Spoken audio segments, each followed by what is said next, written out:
The arguments and spiritual debates, but amongst theologians and the church itself, between justification and sanctification, and what's involved in each of those, they've persisted for a long time, and I don't think we're going to quote-unquote figure them out here tonight. But I think it's worth being reminded of the fact that yes indeed, we have a part to play in sanctification, but not always in the way that we think.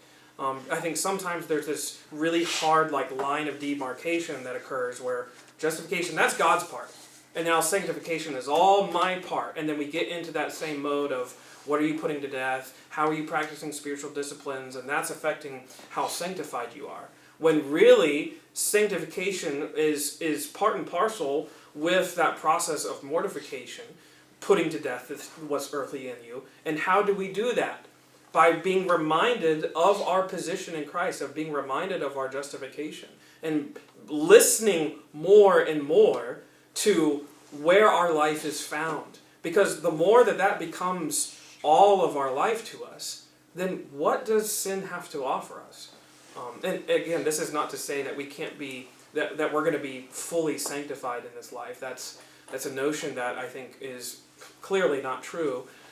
But I think it's key to remember that, and I think it's really good to remember this. It's 1 Corinthians 1 verse 30. What does Paul say? He says, because of him, because of God, you are in Christ Jesus, who became to us wisdom from God, righteousness and sanctification and redemption, so that it is written, let the one who boasts, boast in the Lord.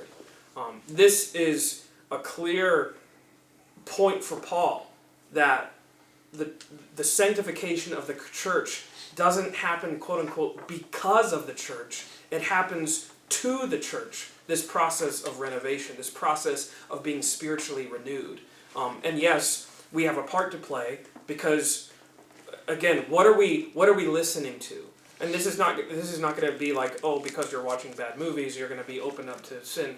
Maybe it is. Maybe you shouldn't be, watching all those things, but maybe your spirit can handle it and you can watch it and be fine. But what are you filling your mind with? What are you allowing to enter into your brain and your heart that will open you up to temptation?